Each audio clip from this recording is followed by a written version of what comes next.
अस्सलामुअलैकुम वरहमतुल्लाहि वबरकातुहू। मैं उम्मीद करता हूँ कि आप सब दोस्त अहबाब खैर आफियत से होंगे और ईमान की बेहतरीन हालत में होंगे। सबसे पहले तो मैं आपका तहे दिल से शुक्रिया अदा करता हूँ कि आप मेरे चैनल पर आए। इंशाअल्लाहुल अज़ीज़ बशर्ते ज़िंदगी हम रोज़ाना की बुनियाद पर एक नया लेक्चर लेकर आपकी खिदमत में हाजिर होंगे और कोशिश करेंगे कि अपडेटेड इन्फॉर्मेशन हो और अथेंटिक इन्फॉर्मेशन हो।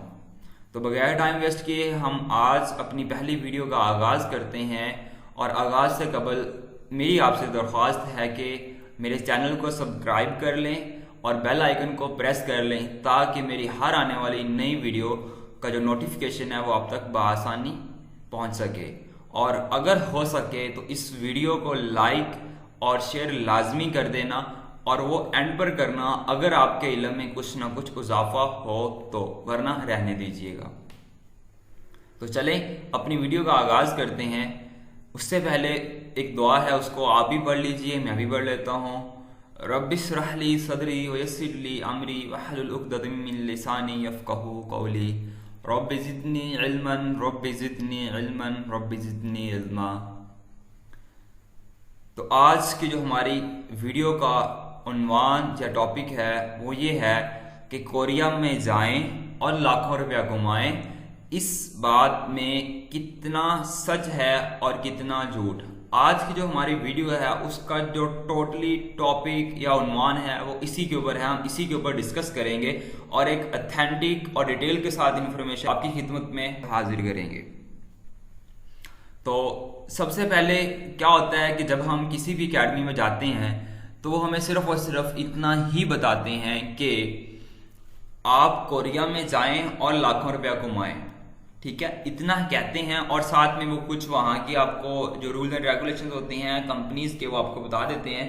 तो उससे क्या होता है कि क्योंकि हम हैं लालची कौम हैं, ठीक है, हम लालच में आ जाते हैं, हम मोटिवेटेड हो जाते हैं और उसके बाद हम उनकी डिमांड के अकॉर्डिंग हम उनको फ़ी पे कर देते हैं।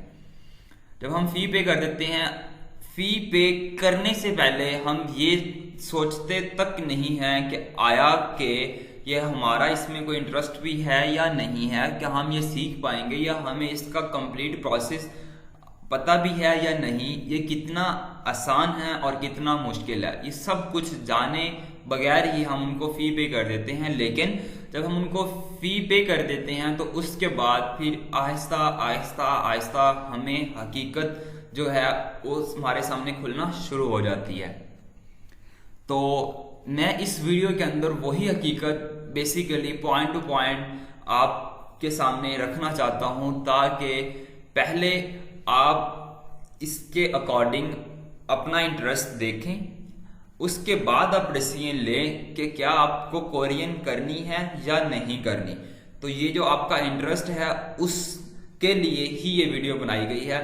तो इस वीडियो को स्टार्ट से लेकर एंड तक लाजमी देखिएगा। तो आइए चलते हैं अपनी वीडियो की तरफ with details, with point, with proof. तो सबसे पहले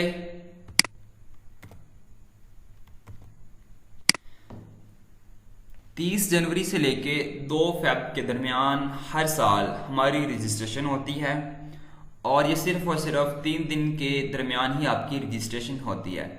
और जो रजिस्ट्रेशन की फ़ीस होती है वो सिर्फ और सिर्फ 500 RS होती है और आपने किसी भी HBL बैंक में जाके ये फ़ीस जो है इसको जमा करवाना होता है। ये तो हमारा था फर्स्ट पॉइंट। उसके बाद क्या होता है कि 3 फ़रवरी या 4 फ़रवरी या 5 फ़रवरी या 6 फ़रवरी, इन 3 से 4 दिनों के दरमियान किसी भी एक दिन बैल्टिंग होती है। बैल्टिंग से मुराद है कुरानंदाजी होती है। जितने बच्चों ने रजिस्ट्रेशन करवाई होती है, इनिशियली रजिस्ट्रेशन करवाई होती है, उनकी कुरानंदाजी होती है और कुरानंदाजी में उन्होंने उनका नाम निकालना होता है। ये डिपेंड करता है उनके ऊपर कि वो जो बैल्टिंग है उसमें कितने लड़कों को रिकमेंड करते हैं, कितने लड़के निकालते हैं, ठीक है, और वो बैल्टिंग के लिए कौन सा प्रोसेस यूज़ करते हैं, इसका इल्म अभी तक किसी को भी नहीं है। बैल्टिंग वाले दिन जब बैल्टिंग होगी तो जो बच्चा बैल्टिंग में जिसका नाम आ जाएगा वो अगले मराहिल में दाखिल हो जाएगा और जिसका नाम नहीं आएगा वो इधर से ही बैक हो जाएगा। और उसके बाद अगले साल दोबारा 30 जनवरी का इंतजार करेगा। जी बिल्कुल, जो आपने सुना वो बिल्कुल दुरुस्त ही सुना है। अगर आपका नाम बैल्डिंग में आ गया तो आपकी ये खुशकिस्मती है और आप अगले मरहल में दाखिल हो जाएंगे। और अगर खुदा न खास्ता आपका नाम बैल्डिंग में नहीं आता तो आपको 1 साल मजीद इंतज़ार करना पड़ेगा और अगले साल दोबारा से एप्लीकेशन जो है वो देनी पड़ेगी। उसके बाद फिर आप बैल्डिंग में जाएंगे और फिर बैल्डिंग में फिर वही बात है कि आपकी किस्मत पर डिपेंड करता है कि आपकी बैल्डिंग में आपका नाम आता है कि नहीं आता। अगर आपकी खुशकिस्मती हुई तो आपका बैल्डिंग में नाम आ जाएगा और अगर ना हुई तो फिर वही बैड लक, नाम नहीं निकलेगा, फिर आपको 1 साल मजीद इंतज़ार करना पड़ेगा। इसी तरह ये जो प्रोसेस है ये हर साल इसी लूप में रोटेट होता रहेगा। ये सबसे पहला बैरियर है बैल्डिंग वाला, जो कि कोई भी हमें नहीं बताता। ओके, जब बैल्डिंग में जिस बच्चे का नाम आ जाता है उसके बाद 7 से लेके 21 फेब के दरमियान उनकी रजिस्ट्रेशन होती है और जो वो रजिस्ट्रेशन होती है उसकी जो फीस है वो $28 होते हैं और वो डिपेंड करता है तब $28 इज इक्वल टू कितने RS में कन्वर्ट होते हैं। अब जिन बच्चों की रजिस्ट्रेशन हो जाती है उसके बाद क्या होता है कि 28 फेब को टेस्ट की जो डेट है वो अनाउंस हो जाती है कि आपका जो टेस्ट है वो इस डेट को होगा, इस टाइम पर होगा। तो 28 फेब को टेस्ट की आपको जो डेट है वो अनाउंस हो जाती है, टेस्ट की जो डेट है वो मिल जाती है। उसके बाद 6 मार्च से लेके 6 जून के दरमियान जिन बच्चों का फर्स्ट राउंड में नाम आया होता है, जिनका बच्चों का फर्स्ट राउंड में नाम आया होता है वो 6 मार्च से लेके 6 जून के दरमियान उनका टेस्ट कंडक्ट होता है। हर दिन में 4 शिफ्टें होती हैं और हर शिफ्ट में आपके पास 80 स्टूडेंट होता है। ठीक है, अब क्या होता है कि टेस्ट जैसे ही अपना टेस्ट कवर करते हैं उसी आफ्टर 1, 2 और 3 मिनट्स आपका जो रिजल्ट है वो आपकी स्क्रीन पर शो हो जाता है और आपको कंफर्म हो जाता है कि आप पास हैं कि नहीं। इनिशियली 110 वाला जो होता है बच्चा उसको वो पासर में काउंट कर लेते हैं, लेकिन जैसे ही आपका ये फर्स्ट राउंड आपका ख़त्म होगा तो इस फर्स्ट राउंड पासर्स की रेशो को देखते हुए वो 13 जून को एक मेरिट डिसाइड करते हैं जो कि फाइनल मेरिट होता है। चाहे वो मिनिमम जो है वो 110 ही रहता है, लेकिन 110 से अबव हो सकता है, लेकिन 110 से जो बिलो नहीं हो सकता।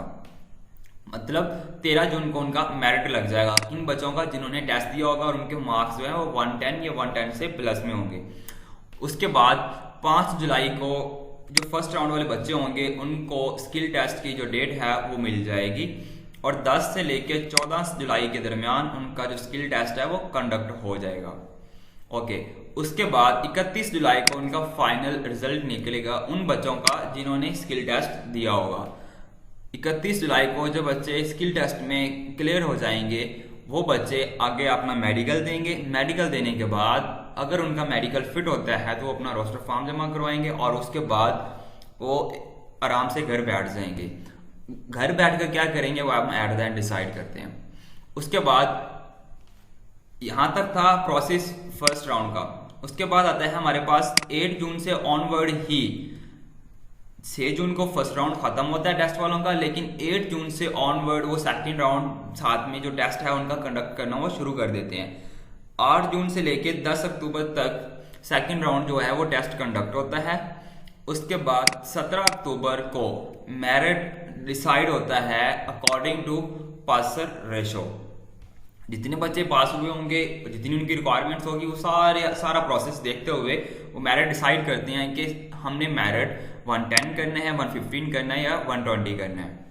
ओके, ये मेरिट जो है ये फिक्स नहीं होता, ये डिपेंड करता है ऑन द करंट सिचुएशन। उसके बाद जो सेकंड राउंड के बच्चे जिनका मेरिट में नाम क्लियर हो जाते हैं, जिनका मेरिट अच्छा बन जाता है, उसके बाद 7 नवंबर को उनको टेस्ट की जो स्किल टेस्ट है उसकी जो डेट है वो अनाउंस हो जाती है, उनको टेस्ट की जो डेट है वो मिल जाती है। 13 से लेकर 24 नवंबर के दरमियान उनका टेस्ट जो है वो कंडक्ट होगा और 5 दिसंबर को उनका फाइनल रिजल्ट मिलेगा किन बच्चों का जिन्होंने स्किल टेस्ट दिया होगा। और जिनका स्किल टेस्ट 5 दिसंबर को क्लियर हो जाएगा उसके बाद वो भी वही करेंगे, अपना मेडिकल देंगे। मेडिकल में जो बच्चे फिट होंगे दैन वो अपना रोस्टर फॉर्म जमा करवाएंगे और उसके बाद घर बैठ जाएंगे। अच्छा, यहाँ तक था ओवरऑल ओवरव्यू कि आपको कितने बैरियर से गुजरना है। जो सबसे मेन बैरियर है वो आपका बैटिंग वाला होता है। ठीक है। लेकिन बेल्टिंग के बाद भी बैरियर बहुत सख्त है कि जो आपका टेस्ट होता है वो होता तो एमसीक्यूज बेस पर है, लेकिन इतना इजी भी नहीं होता और इतना टफ भी नहीं होता। अगर आपका इंटरेस्ट है, आपने अच्छे से तैयारी की हुई है, तो ही आप टेस्ट जो है वो कवर कर सकते हैं। अगर हम ये डिसाइड करें या अपने पास ये कहें कि हम तुक्के लगा लेंगे और तुक्के लगाने के बाद हम पास हो जाएंगे, तो ऐसा पॉसिबल नहीं है। अगर आपका रिजल्ट लिखा हुआ है तो फिर हो सकता है, लेकिन अदरवाइज जो 95% है उसमें कोई चांसेस नहीं है तुक्के के साथ टेस्ट क्लियर होने वाला। ये तो सारा था मेन बैरियर। जो मेन बैरियर होता है वो आपका फर्स्ट पे बेल्टिंग होता है, उसके बाद आपका टेस्ट क्लियरेंस होता है, उसके बाद जो स्किल टेस्ट है वो इतना टफ नहीं होता, उसके बाद जो आपका मेडिकल है वो भी आपके ऊपर डिपेंड कर रहा होता है, उसके बाद जब आपका रोस्टर फॉर्म जमा हो जाता है, रोस्टर फॉर्म जमा होने के बाद का जो प्रोसेस है, जो वेट वाला प्रोसेस है, वो सबसे बढ़कर होता है। जब आप अपना रोस्टर फॉर्म जमा करवा देते हैं, उसके बाद आपको वेट करना पड़ता है हर उस अजरा का जब आपके डॉक्यूमेंट एक्सेप्ट होते हैं। हर साल 4 दफ़ा इजरा होते हैं और जो आपके टेस्ट की जो डेट है ये ओवरऑल सिर्फ और सिर्फ 2 इयर्स तक कंटिन्यू चलती है। सपोज दैट अगर आपने 2024 में अपना टेस्ट क्लियर किया है तो 2025 एंड 2026 तक आपका जो टेस्ट है वो वैलिड रहेगा। और अगर इन 2 सालों के दरमियान किसी कंपनी ने आपको एक्सेप्ट कर लिया तो आप कोरिया चले जाएंगे। और अगर खुदा न खास्ता किसी भी कंपनी ओनर ने आपको एक्सेप्ट नहीं किया तो आफ्टर द 2 इयर्स जो आपका टेस्ट क्लियर वाला सारा प्रोसेस, ये वाले 14 पॉइंट्स होंगे, ये आपके एक्सपायर्ड हो जाएंगे। उसके बाद दोबारा से आपको रजिस्ट्रेशन करवानी पड़ेगी 30 जनवरी या से लेके 2 फरवरी के दरमियान, और फिर ये सारा बेल्टिंग, उसके बाद फिर फाइनल रजिस्ट्रेशन, फिर आपको टेस्ट, फिर वही मेडिकल स्किल टेस्ट, सारा कुछ इसी प्रोसेस से गुजरना पड़ेगा। तो अब ये पूरा सिनेरियो एक ऐसा सिनेरियो है जिसके अंदर बहुत सारे बैरियर हैं। फर्स्ट बैरियर को आपको बता दिया गया है बेल्टिंग क्या है, उसके बाद टेस्ट का है, और उसके बाद आपका मेडिकल क्या है। ठीक है, फर्स्ट ये 3 बैरियर्स हैं, लेकिन जो मेन बैरियर्स है वो फर्स्ट 2 ही हैं। मेडिकल इतना खास नहीं है क्योंकि पाकिस्तान है, आप आगे आप खुद समझदार हैं। ठीक है, उसके बाद जो मेन होता है काम रोस्टर फॉर्म जमा करवाने के बाद, वो आपका वही बात है कि आपने वेट करना होता है उस दिन का जिस दिन आप के जो डॉक्यूमेंट है वो किसी कंपनी वाले का जो ऑनर है वो एक्सेप्ट करे और आपका इजरा हो जाए। ये सारा प्रोसेस है। इस सारे प्रोसेस के अंदर वही बात है कि प्रोसेस लेंथी है, सब्र वाला है। ठीक है, अगर आपके पास इतना टाइम है, अगर आप इतना रिस्क ले सकते हैं कि खुदा ना खास्ता आपका फर्स्ट चांस में आपका बेल्टिंग में नाम नहीं आता, आप सेकंड ट्राई करते हैं, खुदा ना खास्ता सेकंड ट्राई में भी नहीं आता तो फिर आप थर्ड में चले जाते हैं, तो अगर आप इतना वेट कर सकते हैं तो आप इस फील्ड में आ सकते हैं। अदरवाइज इतना ही टाइम अपनी किसी और स्किल पर देके और अपना कोई और जो फाइनल डिसीजन आप वो ले सकते हैं जिसके अंदर आपका इंटरेस्ट हो। और अगर ये सारा सब्र भी है, सब कुछ आप वेट भी कर सकते हैं, उसके बाद भी आपने क्या काम करना है कि 1 मंथ तक कोरियन पढ़ने के बाद देखना है कि आया कि आपका इसमें इंटरेस्ट है भी कि नहीं है। अगर आपका इंटरेस्ट डेवलप हो जाता है तो फिर आप कैरी कीजिएगा, अदरवाइज फिर वही बात कि आप कोई और अपना जो स्किल है उसको सीखें और उस फील्ड में मूव हो जाएं। तो ये सारा सिनेरियो था जो मैंने आपके सामने रखा। इस सिनेरियो के बाद आपने डिसाइड करना है कि आपको कोरियन स्किल की तरफ आना है या नहीं आना। ठीक है, मैं उम्मीद करता हूँ कि आपको ये मेरी वीडियो पसंद आई होगी और कुछ को नहीं भी आई होगी, क्योंकि मैंने टू द पॉइंट एग्जैक्ट बातें बताई हैं जो बतानी चाहिए हर एक उस इंस्ट्रक्टर को, ताकि बच्चा ज्वाइन करने से पहले ये डिसीजन ले सके कि उसको किस किस बैरियर से गुजरना है, और उसके बाद वो उस पोजीशन पर जाएगा जो इन शॉर्ट उनको बता दी जाती है कि आप कोरिया में जाएं और लाखों रुपया कमाएं। अब आपके ऊपर डिपेंड है, आपने कमेंट सेक्शन में जाना है और कमेंट सेक्शन में जाकर मुझे अपनी राय का इजहार लाजमी करना है कि आपको ये वीडियो कैसी लगी है। और अगर आपको ये वीडियो अच्छी लगी है तो चैनल को सब्सक्राइब भी कर दें, बेल आइकन को प्रेस भी कर दें, उसके बाद वीडियो को अपने दोस्तों तक लाजमी पहुंचाएं ताकि कोई जल्दबाजी में अपना डिसीजन ना ले सके। इंशाल्लाह मिलते हैं कल एक नई वीडियो के साथ। कल से हम अपनी जो बुक्स हैं हंगल से हम इब्तिदा करेंगे और रोज़ाना की बुनियाद पर इंशाल्लाह हम एक चैप्टर को कवर करने की कोशिश करेंगे। दुआओं में याद रखिएगा। अल्लाह हाफिज़।